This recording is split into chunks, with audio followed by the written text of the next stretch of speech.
Hi, I'm Greg. And I'm Leanne. Welcome to Empowered Now, where we save humanity one relationship at a time. We all struggle from time to time connecting with and understanding others and ourselves. So we hope to encourage you to live a more authentic and empowered life by sharing what we've learned as coaches and as individuals. Empowered Now is LGBTQ2IA, alternative lifestyle, poly, and kink friendly. Thanks for joining us and enjoy the show. Hello.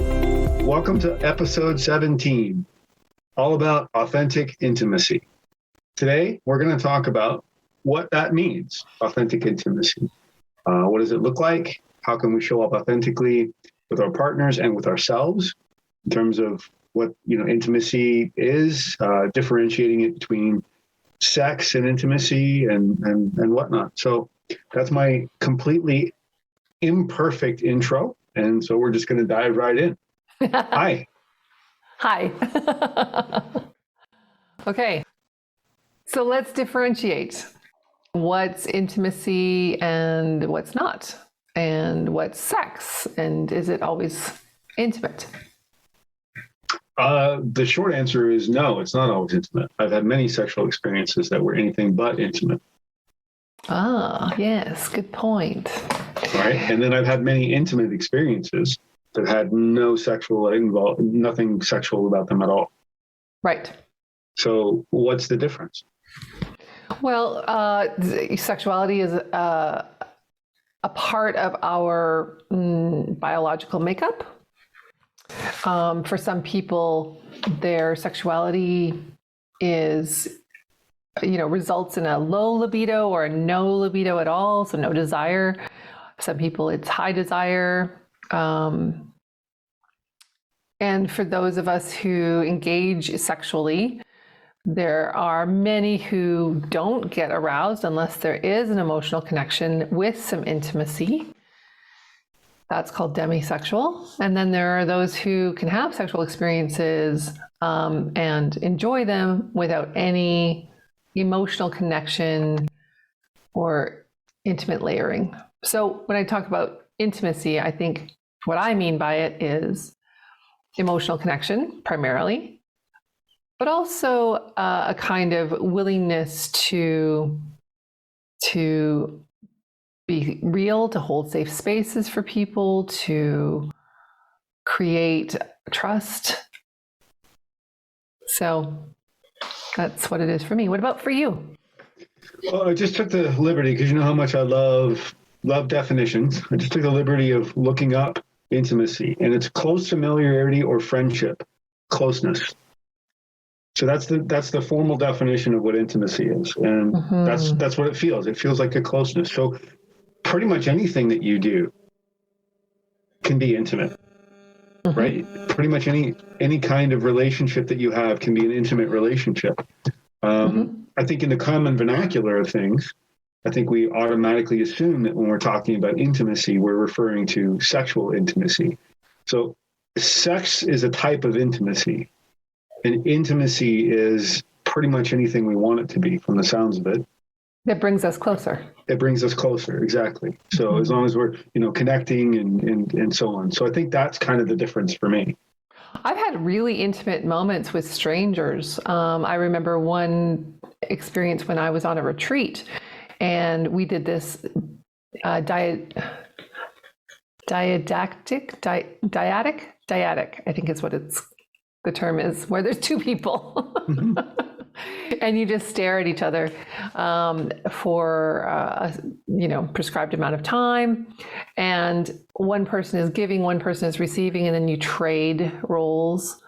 And I remember this beautiful woman and her eyes. I don't remember her name, but I think if I ever saw her again, I would feel very close to her. I'd be like, "Oh, it's you," Yeah. We shared a good 10 minutes of vulnerability, right? Yeah, I had a similar experience with the exact same exercise. The didactic diet, whatever it's called. We don't know what it is. Two people in chairs staring at each other. That's what it's called. But I had a similar experience with a stranger. His name was Chris, actually, and it was in a men's group that I belonged to a while ago. And I remember it intimately. Like, I remember it detailed, that it was a very intimate experience. And I actually cried. It was quite beautiful. So yeah, so intimacy is just closeness. Not just. Intimacy is closeness. And we achieve that closeness through vulnerability, I think. Yeah, absolutely. 100%. I don't know, can you be intimate without being vulnerable? I think only if you're using the word on the very surface level of intimacy, like as a replacement maybe for some other descriptors that you might use. Like, people will use intimacy to refer to, did someone touch you intimately, right? So in that sort of zone of privacy, right? Did they touch you there, right? So that can be kind of used as that surface level of contact if it is a place that you normally wouldn't share with somebody unless you feel close to them, right? So there's that level that people use the word within, and then there's sort of the deeper level. And I think we're talking about the deeper level, obviously. Yeah. I have a question for you. Something just came up for me, and I think I may have this backwards, but I'm not sure. So intimacy is subjective and sex is objective. Right? Because sex is sex, the act of having sex. Right? That's an objective thing. Is that right? Yeah, I think so. I think so. Right? So, but when it comes to intimacy, you mentioned things like, not touching in the private, the intimate zone, right? But oftentimes, I've had this experience many times where people have wanted to touch my head because I'm bald. And for you, that's very intimate. That's a very intimate thing, but that's subjective. It's not. It's not intimate for everyone. But it's intimate for me. Right. So it's a way of, and it's not. And again, even within that, it's not always intimate. So what you're differentiating is sex is an objective measurement of an activity, and we either have it or we don't have it. We're doing it or we're not doing it. And intimacy is something that is subjective according to the feelings that are experienced by the individuals involved. Exactly. Yeah. Thank you. That's beautiful. Write that shit down. Seriously. Well, so for one person, it could be very intimate. And for another, it could be sexual. Right. Yeah. I've had that experience. Yeah, I've had that as well. And I'm sure other people have had it with me, where it's been the other way around, right? And I've felt very sort of sexual, and they felt like it's intimate, and so I think, I think that's interesting. I think that's a whole other podcast, but add it to the list. So, okay, when we're talking about achieving authentic intimacy, being vulnerable, creating trust, holding safe spaces, feeling that closeness develop. I think there's also a level of when we're talking about trust, are we talking about like the kind of trust where, I would let you take care of my dog or my child? Or are we talking about the kind of trust where I just trust you in this moment, right? So again, everything has sort of levels, and there's a variety. So like with the woman at the retreat, whose name I don't know, and I apologize to her if she ever sees this. She'll probably remember this face too. With her, I don't know her well enough to objectively assess whether I would allow her to take care of my child or my dog, but I trusted her in that moment to hold that safe space for me for 10 minutes. It didn't go beyond that. Yeah, thank you for sharing that. That's beautiful. And I'm sure that the person that would be hearing or watching this that you shared that with is hopefully not going to be offended. Anyway, you mentioned like what comes up for me is this idea of shifting and morphing. Like it's not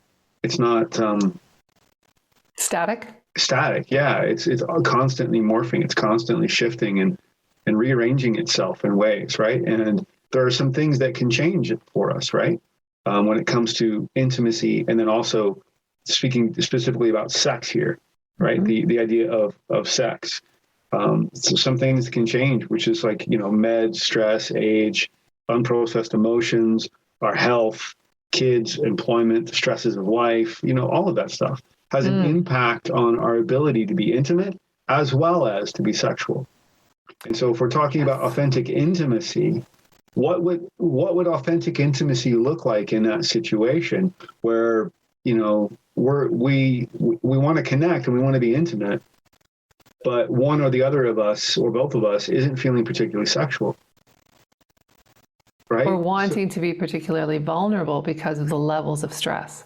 Right, exactly. So how can you show up authentically, right, in an intimate way in those environments? Right. And I think that ultimately, again, it comes back to whatever's going to work for you.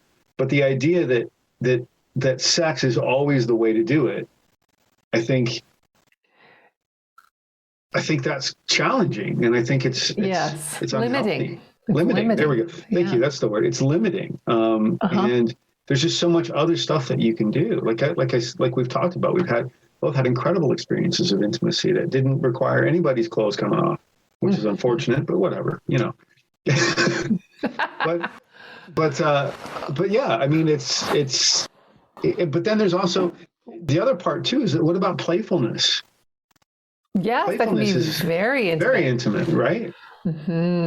Right. Especially for people who have been judged, bullied, kind of restrained in terms of their expression of joy and childlike wonder. They just, I don't know if you relate to this at all, but for those listening, I'm flipping her off right now. Yeah, well, I do relate to it big time. For a long time in our relationship, you were quite serious, and little flashes of goofiness would pop up, and I'd be like, oh, there he is. That's an aspect of you that is very vulnerable to share. Right? It is, yeah. And it's something, it's still a work in progress for me, for sure. Yeah. Yeah. So, yeah, I didn't mean to out you there. No, that's fine. As being, not playful, but you are now. You're way more playful now than you ever have been. Yeah, I still have a long way to go, but thank you. Thank you. Right. I received that. Thank you. So playfulness is one way to kind of foster that intimacy. Another is to explore new things together, right? Try something different. Even if you're in a situation like we are right now, where we are kind of limited in terms of scope as to activities that people are able to do, maybe it means trying new food. Maybe it means cooking together when you never have before, right? But when you approach cooking together as an intimate act, it's much different than when you approach it as a chore. Right. Right. And so what's the biggest difference? So when you mindfully engage and invite somebody to do this with you in a fun and exploratory way, that is much different than we've got to do this. I need your help. You have to help me, right? So the difference is the person being invited in isn't showing up out of obligation. They're showing up out of curiosity, right? I think another big difference is one is about an end, like there's an end in mind, right? The chore of it. I have to get this done. I have to complete this so that other people can eat. That's the chore of it. The other one is about the journey. Right. Right? What are you focused on? What are you focused on? So are you focused on getting it done, or are you focused on connecting? Right. And so maybe if it's a, short period of time, or there's a lot of hungry people, or it's a special occasion and you have very specific needs that you need to meet, maybe that's not the time to try this as an exercise in intimacy. Right. Give yourself lots of space, lots of leeway to make mistakes and have fun with it. Right. If you bake a cake together and it doesn't turn out well, you try it and you throw it out and have a laugh about it. It's just... Yeah. And again, it's not about the end result. It's about the process. I love that. Yeah, absolutely. And so when you apply that sexually and particularly, I've seen a lot of people struggling with their partner's sense of sexuality or libido or changes that they have encountered in terms of what they like or don't like.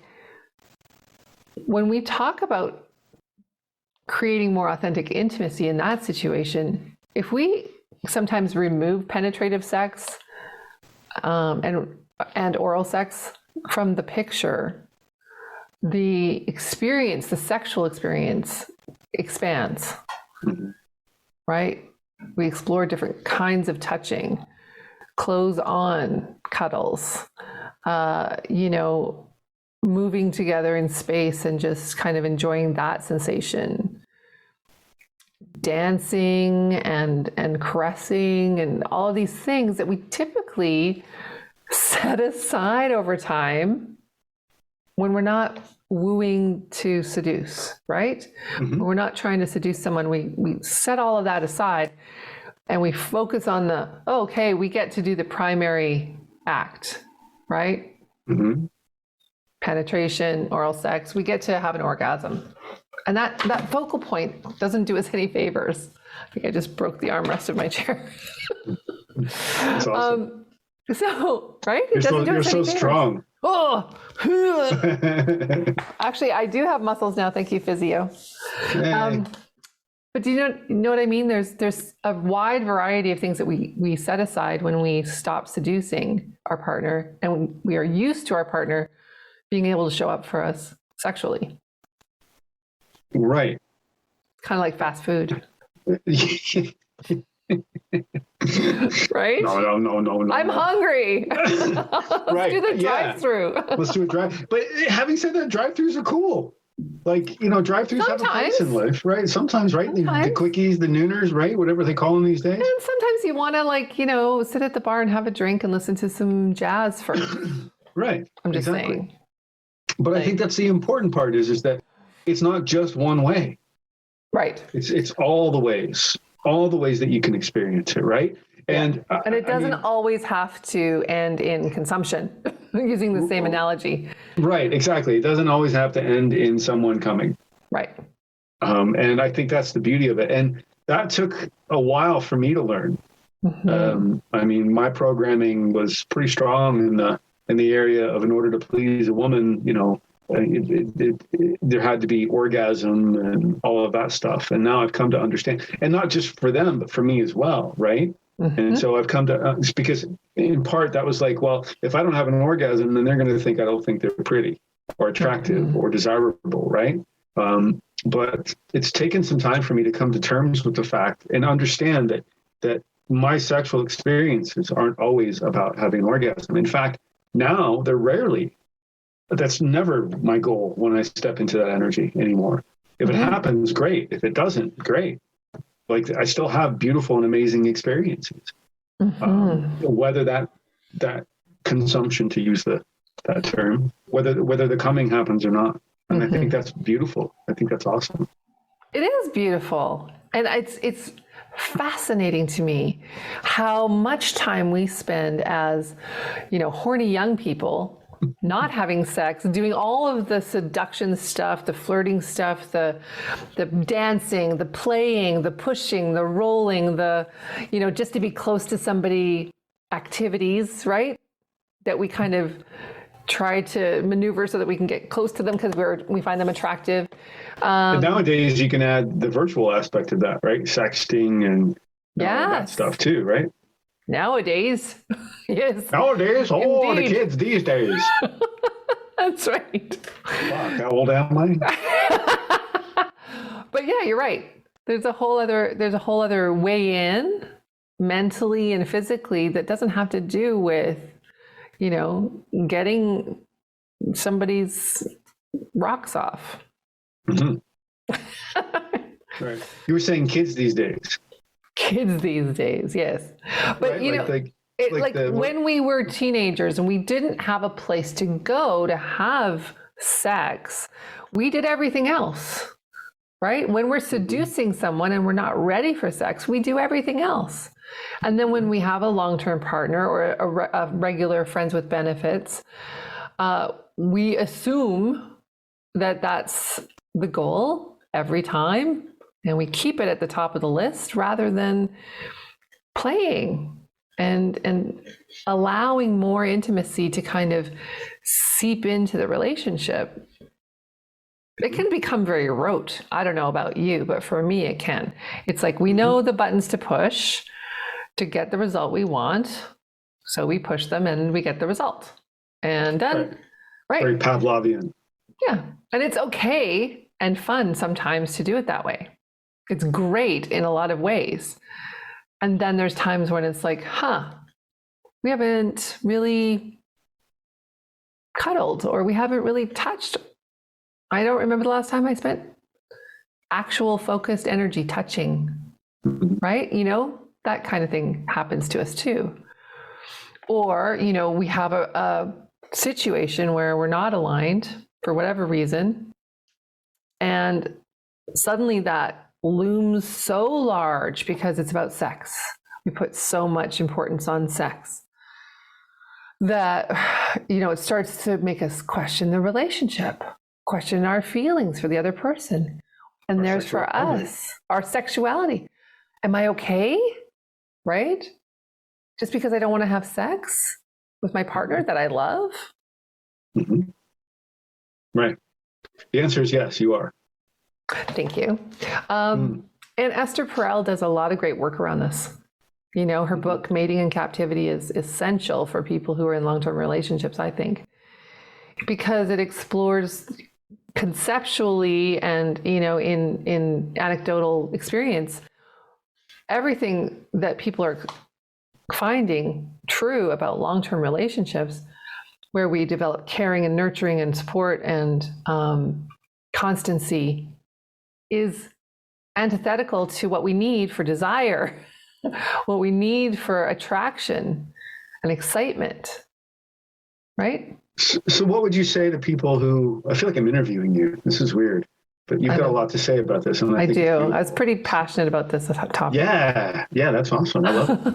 So let's do it. So what would you say to somebody who's, let's say they're in a traditional monogamous relationship and they're experiencing these feelings of shifting and changing and morphing into something different, maybe in a more asexual atmosphere? How do they continue to have that spark? I think the question is, the spark itself, is it necessary for you, right? So, for example,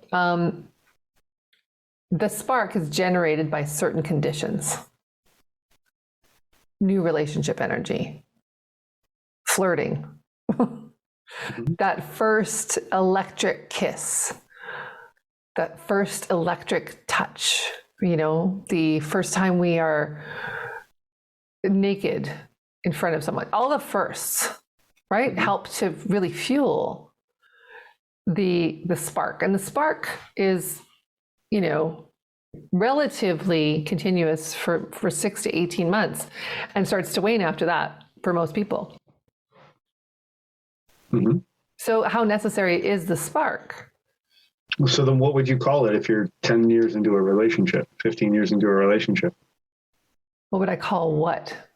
The spark? If it's not the spark, that because there's no NRE happening, there's no new relationship energy happening, there's no more firsts, so to speak, right? You know, or very few, right? You see your partner naked every day, getting in and out of the shower, getting dressed in the morning, at night, et cetera, et cetera. So all of that sort of day-to-day stuff is it's become routine, right? Yeah. And so what would be the ways that somebody would be able to inject some intimacy into their life?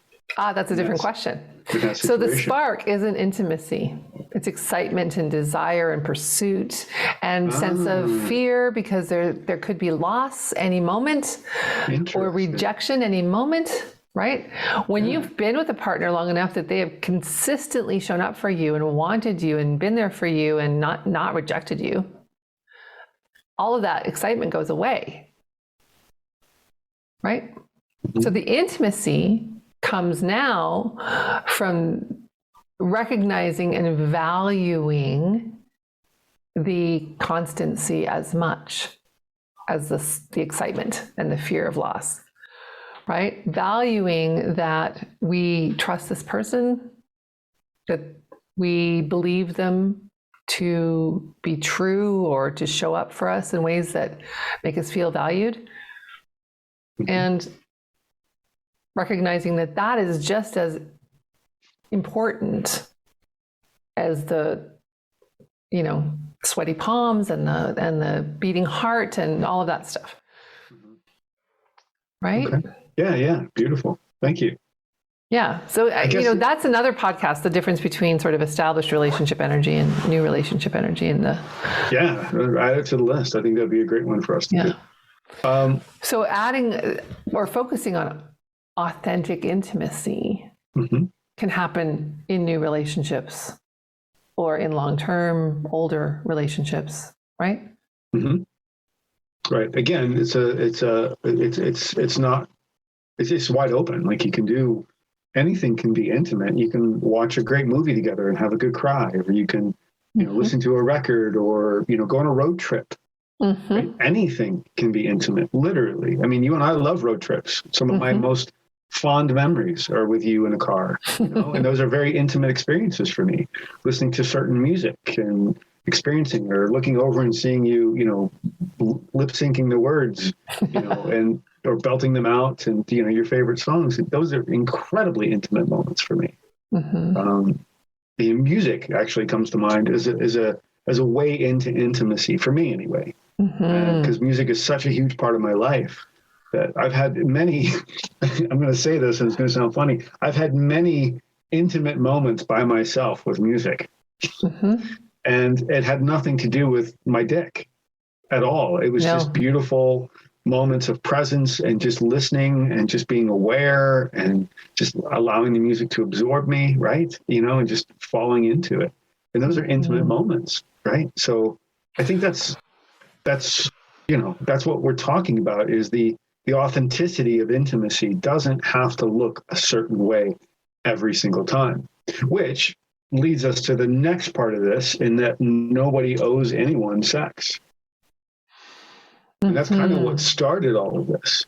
It right? did, yeah. Because we were going back and forth about what we're going to call this, what we're going to talk about, and we came up with authentic intimacy. And I think ultimately the authentic part is removing the idea that somebody owes you something, or that you owe them something. Again, that end goal piece. Get rid of it. Yeah. Don't think about it. Don't make it about the end goal. Don't make it an obligation or something that you owe somebody or they owe you. An expectation. An expectation. Thank you. If it works for you and you're in alignment with it, go for it. Do it. Feel it. Fuck. Literally, do it. But if it doesn't, or if it doesn't align with one or the other of you, then own that and respect it. And understand that there are other ways to get those needs met. And that person isn't obligated to help you with that in any way, shape, or form, any more than they're obligated to help you with the dishes or running errands or anything else that they might feel in that moment is somewhat,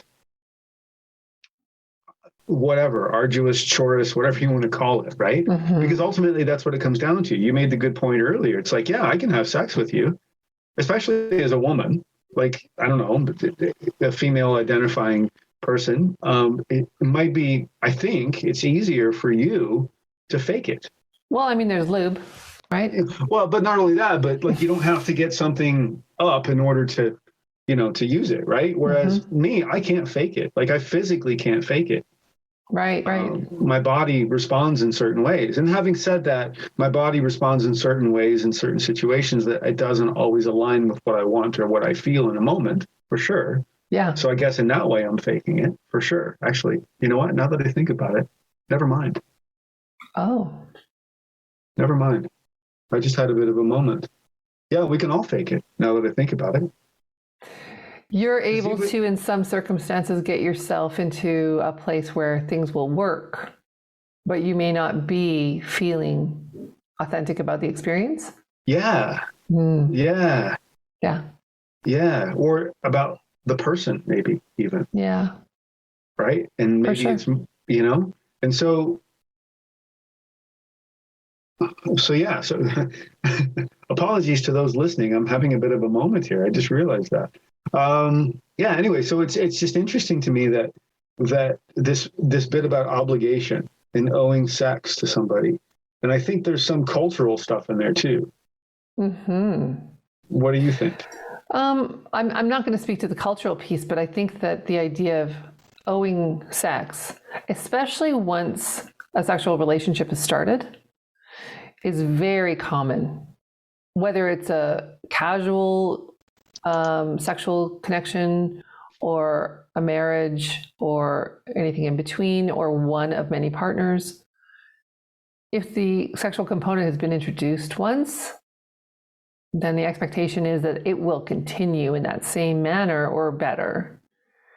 And it's not just men that have that expectation of women. It's not a gender thing at all. I think it's across all genders and can happen to anyone on both sides of the fence, particularly if you're cohabitating, right, with a nesting partner or an anchor partner. The idea of, I'm home, I'm horny, you're here, I want to get it on with you, why are you rejecting me? And then taking that personally.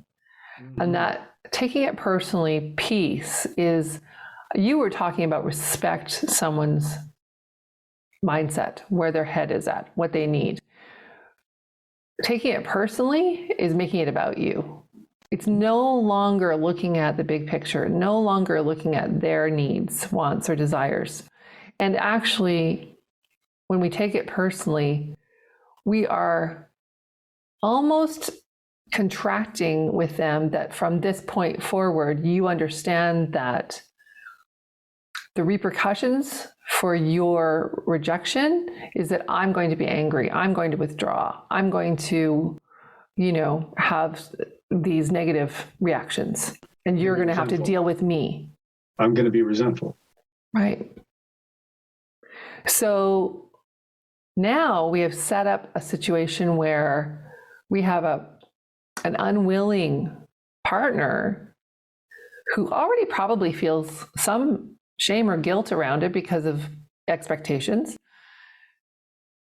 who is now fearful moving forward that this is going to repeat, and will sometimes step up and have a sexual experience that they don't fully want to participate in exchange for not having those negative reactions from their partner anymore. Mm-hmm. Right? Right. So for them, it is, there's going to be a negative consequence, and I would rather have, obligatory sex than deal with the negative emotions of my partner. Which I suspect happens a lot. It does. It happens a lot. And so with some of the clients that I'm working with, I often will remind them that, you have sexual autonomy. And if someone's taking that personally, they're not respecting the fact that you have sexual autonomy. They're not interested in authentic intimacy. With you.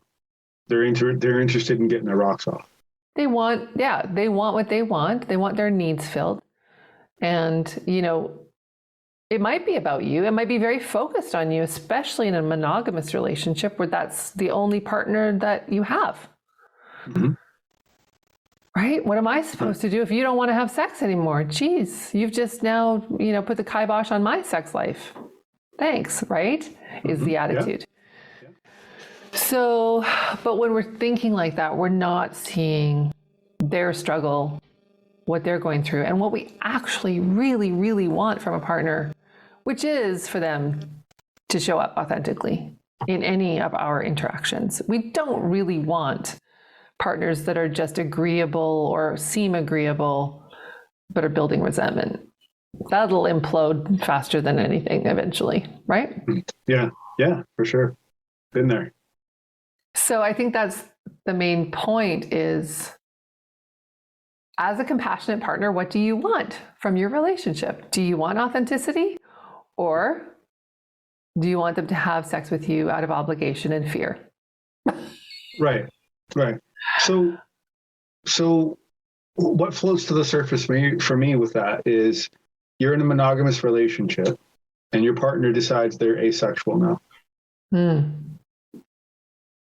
What do? What are your choices? Right? Your choices are, you continue to find other ways to be intimate with your partner, and then you manage the needs piece, the biological, physiological need piece yourself. You could also take a look at different relationship structures that might be outside, your normal purview, like poly or E&M. You could, have a friends with benefits type of situation. You could talk to, your partner about, hey, would you, how do you feel about this? Are you open to this? Because I have needs that I want to get met that, that, and they require, somebody else because I want that connection. I want that sexual energy, right? That you can only get with other people. So again, I think it goes back to, the sexual autonomy piece is absolutely true. It's like we all have the same level of autonomy, whether we choose to use it or not is different. Or whether we can, right? Or whether we can, yeah. In abusive situations, of course, they absolutely have to often acquiesce, right? Right, absolutely. It's a really good point. Thank you for bringing that up. And I think it's interesting because maybe even in those kinds of conversations, one partner says, you know what, I'm feeling asexual. Even those kinds of conversations are kind of intimacy. Oh, yes. If you want them gosh, yes. They're super vulnerable. Right? Because intimacy being closeness, right? That creates a level of closeness. That takes a lot for somebody to admit. Hey, we have been there, right? Right. We have, absolutely. And we've had the conversation of, I am just not in the space for sex right now, and can we just take it off the table? Because, for me personally, it doesn't matter what side of the equation I'm on. If I'm the one desiring sex and not getting it, or the one who is not feeling sexual, it's always the elephant in the room that I'm thinking about. Right? If I hug and I don't want sex, is this person going to think that I want sex? What signals am I sending? Or if I do want sex and they're, being affectionate physically, oh, is this the opportunity now? Right? Another thing too that comes up for me is partner A says, I want to take sex off the table, and partner B agrees to it. And then all of a sudden, partner A comes to partner B and says, hey, I want to have sex with you. Partner B might think, why all of a sudden do you want to have sex with me? What's going on here? Like, what's happening, right? So if you're in a monogamous relationship, maybe there's some digging that needs to be done in terms of what's the motivation behind that. Why are you now all of a sudden putting sex back on the table again? Right? Right. And so, and continuing the conversation in an honest and transparent way, can include maybe not being a hell yes, not being enthusiastic with your consent, but being like a willing participant. Right. Yeah, right? Like sort of, okay, let's see what happens. Let's get curious about this and find out where it goes. Because maybe it's been long enough and there's been a bit of a break, and maybe there's some curiosity now that's starting to bubble up, or, it's conditional. Like I would love to try it again with you because I can see your desire has come back, but I don't know what it's going to look like for me. So is it okay if we take a break in the middle if I need to, or stop entirely if I need to? And you don't really have to ask that permission. It should be okay in a healthy relationship for that to happen. It should be, but it isn't always. But it's important to talk about so that it is on the table as a possibility. And that will maybe mitigate some of that taking it personally if it does happen. Right? Yeah, absolutely. I love that sort of exploratory, like, well, let's just see what happens. We'll get naked and see how it goes. Right. And there's so much relief in that. Like, even as you say that, it's like, right? Like that performance anxiety goes just completely out the window because it really doesn't matter what happens at that point. And that's a gift that you've actually given to me, and I really appreciate that. Is because I do feel that with you, No. that idea that it doesn't really matter what happens in any given situation, Right. and that if I'm feeling anything that's contrary to that, that's on me, and that's my programming, and that's something I need to dig into and unearth and kind of bring it up to the light, right? Yeah. Because that's me saying I didn't do it right, or I let you down in some way or whatever, right? When there is no expectation. And I think ultimately that's kind of the point here with intimacy and autonomy and all of that is the removal of expectations, the removal of this idea that somebody owes you something, because nobody owes you anything. You are not owed a fucking thing in this world. Right. And the ultimate thing, and vice versa. And vice versa. You don't owe anybody anything in this world, and so it works both ways. We all have agency to make decisions. And yes, there are times and situations where it's far more challenging to do that. Absolutely. You mentioned abuse, and if your life is in danger and all of that stuff. I get it. We're not talking about those kinds of situations. We're talking about the stuff of life, situations. And I apologize if that's a horrible way to put it. I don't know how else to put it. But I guess I find myself being particularly passionate about these ideas of autonomy and expectation because it's played such a huge role in most of my behavior, especially around intimacy and sex in my life until recently.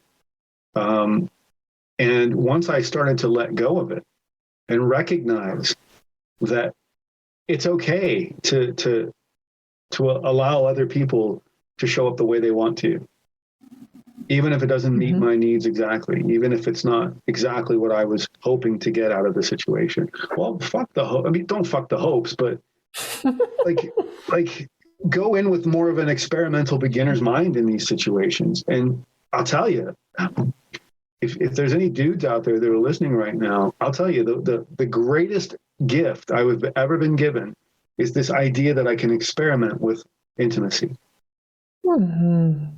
And that it isn't always about coming, and it's not always about hard cocks and penetration.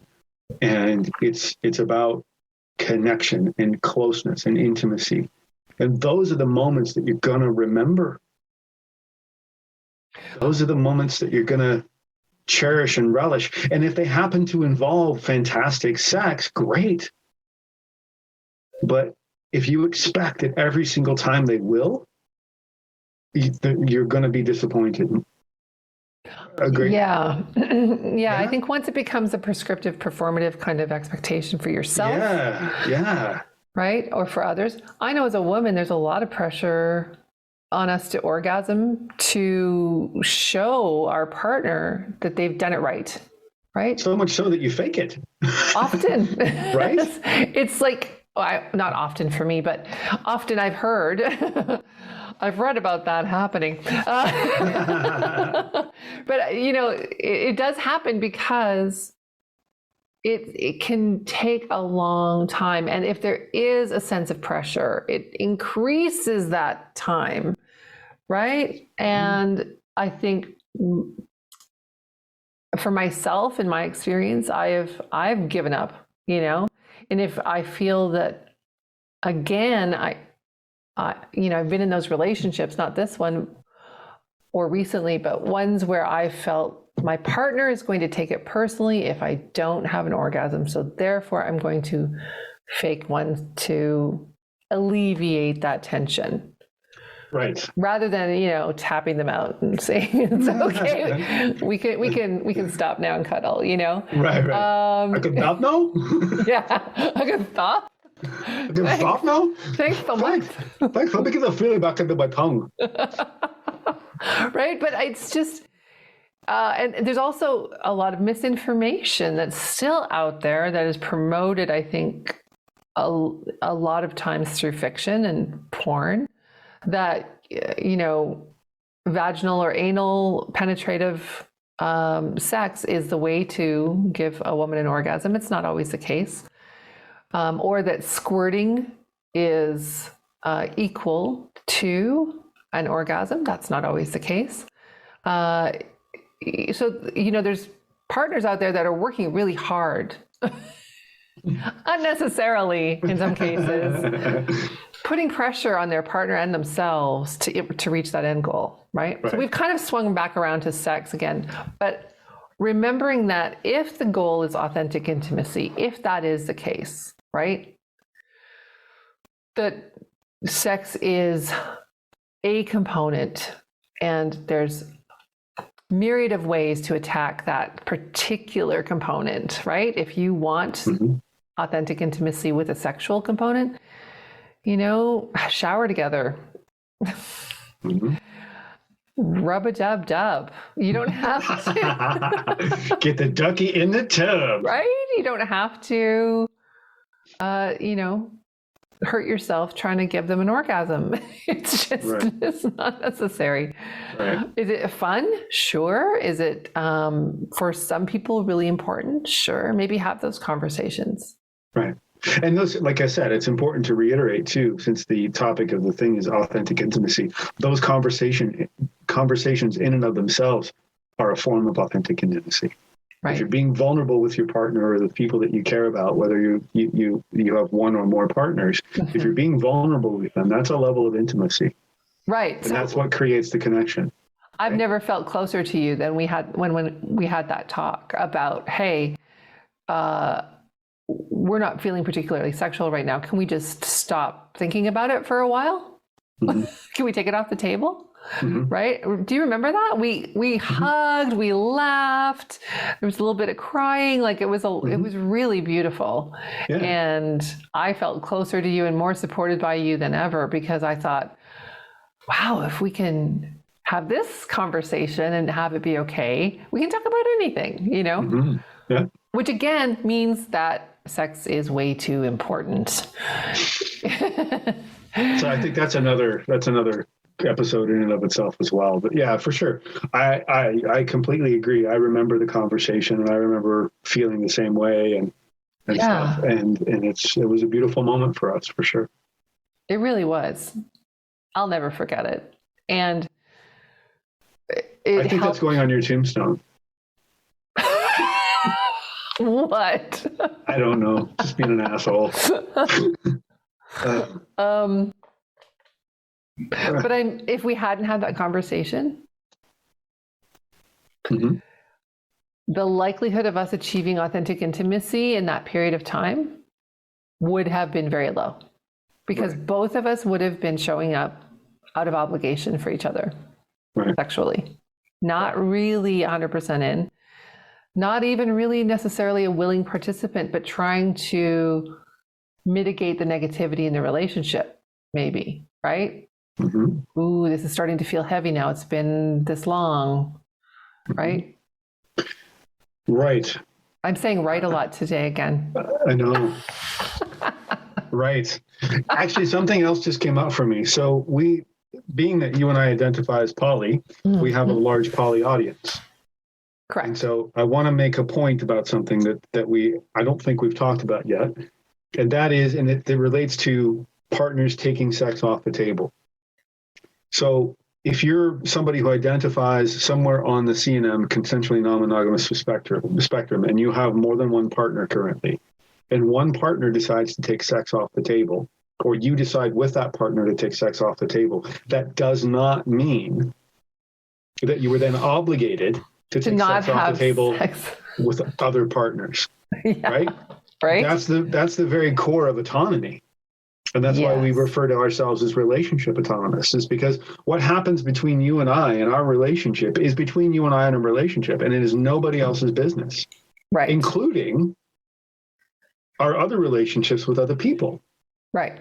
And what happens in that relationship. Right. So if I'm using you and I as an example, if we're not having sex with each other because we've agreed that that's not where we're at with each other in our relationship, but one or the other of us is having sex with somebody else, that's a separate thing. That has nothing to do with us and our connection and our alignment. There's so many things that go into sexual compatibility and sexual alignment, and they change. They are in flow all the time and in flux all the time.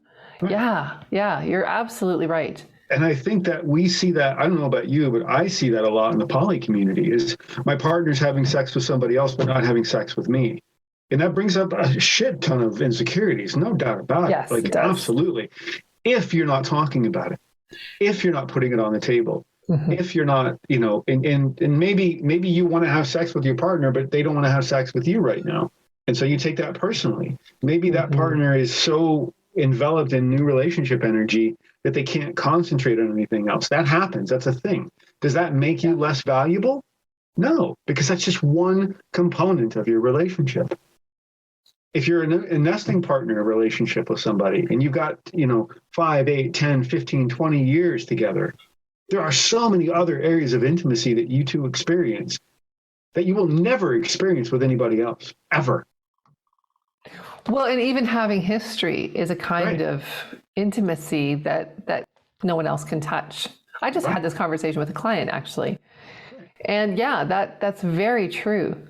The experiences, the constancy, as I was saying earlier, the nurturing, the showing up for one another consistently, the trust, the deep trust, right?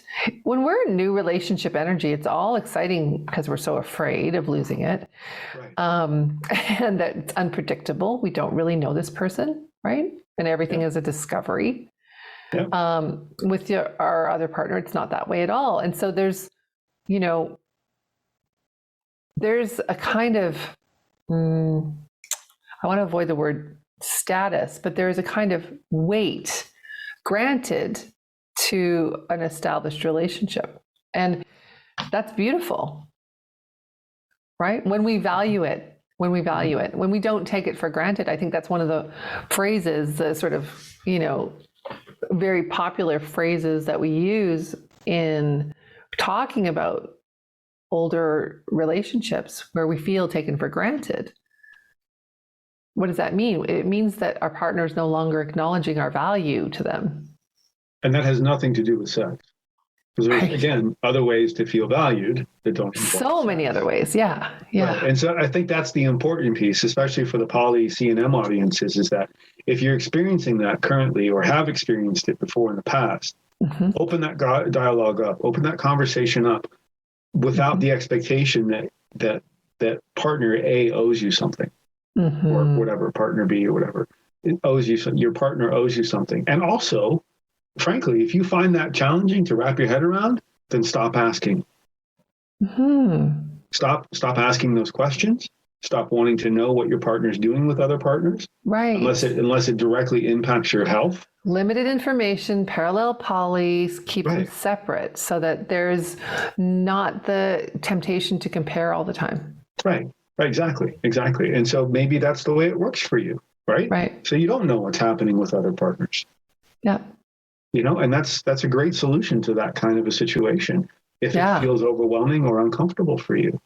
And then when you are with your partner, you're focusing on ways that the two of you can be intimate that work for both of you within the context of where you're at in that relationship, as opposed to trying to compare it with the other relationships that one or the other of you might be in. And that works on the flip side of that too. If you're the one having sex with somebody else, but not with another partner, because you both agreed to take it off the table and you recognize that that's not where you're at in alignment right now, try your best to take ownership of that and try your best to love yourself through that and work on those feelings of guilt that might be coming up. Absolutely. Yeah.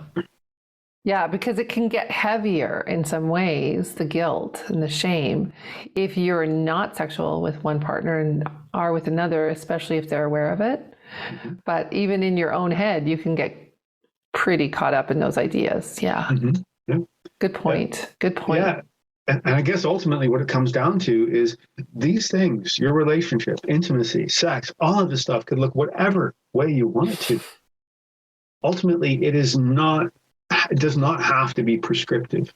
It does not have to be this box that you put shit into and expect that shit's going to be there every single time you open it up.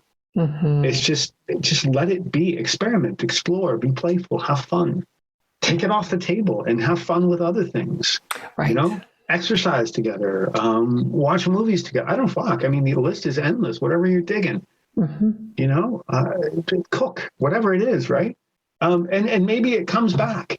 Maybe it's a cyclical thing. Maybe eventually it does come back, or maybe it doesn't, but drop the expectation that it will. Right.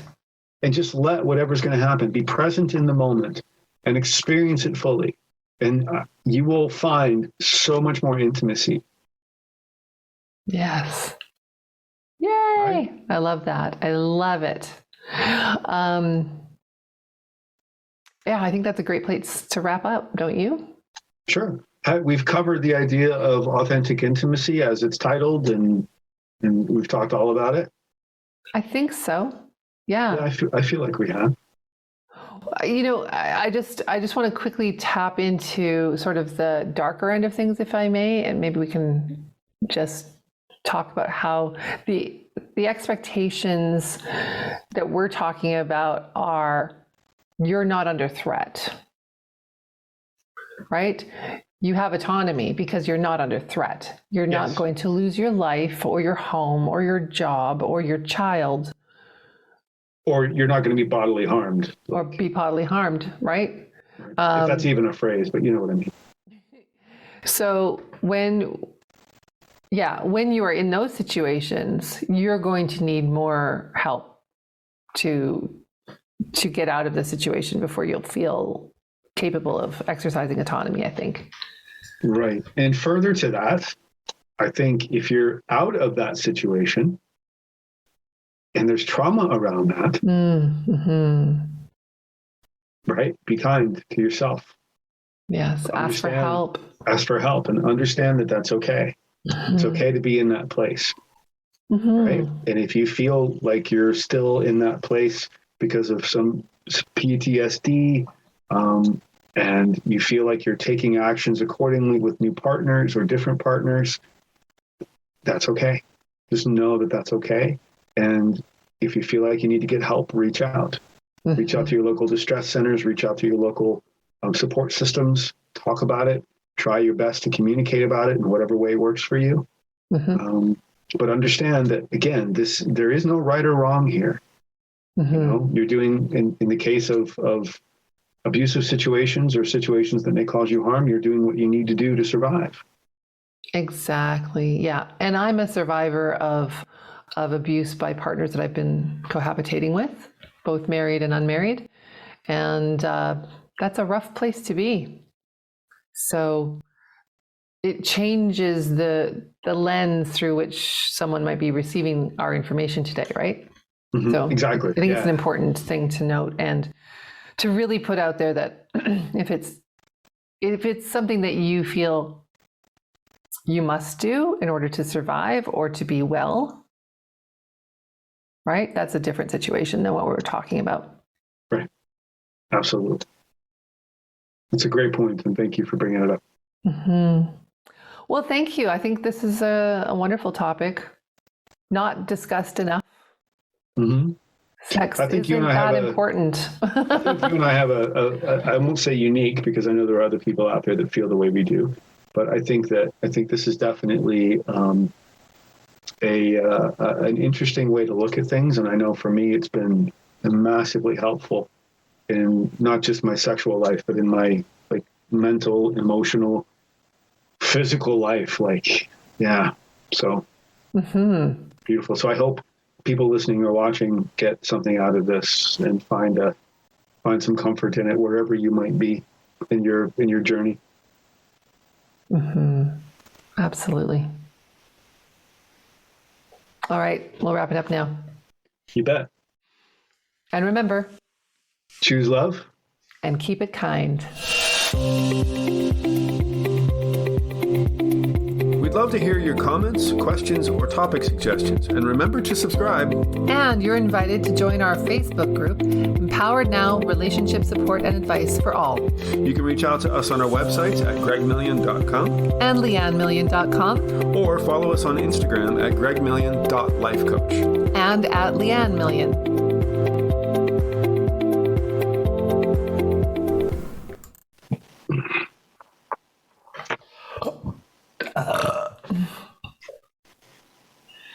I could hear that all the way through this mic without these things even in my ears. An actor prepares. What? Oh, it's the name of a famous acting text. An actor prepares. Yes. And that's me preparing. Nice. Wait, what? I've got to find the blowed up picture that I made of the thing we're going to talk about. I blowed it up. Okay, there we go. There it is. I've got it too. I'm disgusting. I'm just disgusting. You're beautifully disgusting. Beautifully disgusting. Thanks, baby. Thank you. Okay, I'm good. I'm good. Are you happy? Yes, I'm happy. This is episode 17, Authentic Intimacy. Do you want to do it? You know you do it. I think you should do it. We haven't done one in a while. Bullshit. I did the last one. I don't think so. Neither of us remember. This is pointless. I think I do, actually, because I edited it. You don't know my life. All right, I'll do it. No, I'll do it. It's fine. I'll do it. Okay. What's it called? Episode 17, Authentic Intimacy. All about. Let's do that. All about authentic. Is that harder to say? Divide. All right, let's go. Ready? Yeah.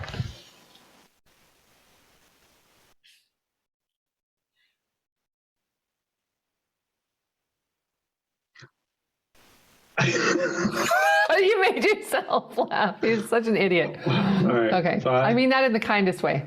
Yeah, I'm an idiot. 5, 4, 3, 2, 1. So let's differentiate. What is intimacy? Okay, I'm going to try that again. So let's just fuck me. Okay, I'm going to have some tea. That's sex. Fuck me. That's what that is. Could be intimacy too.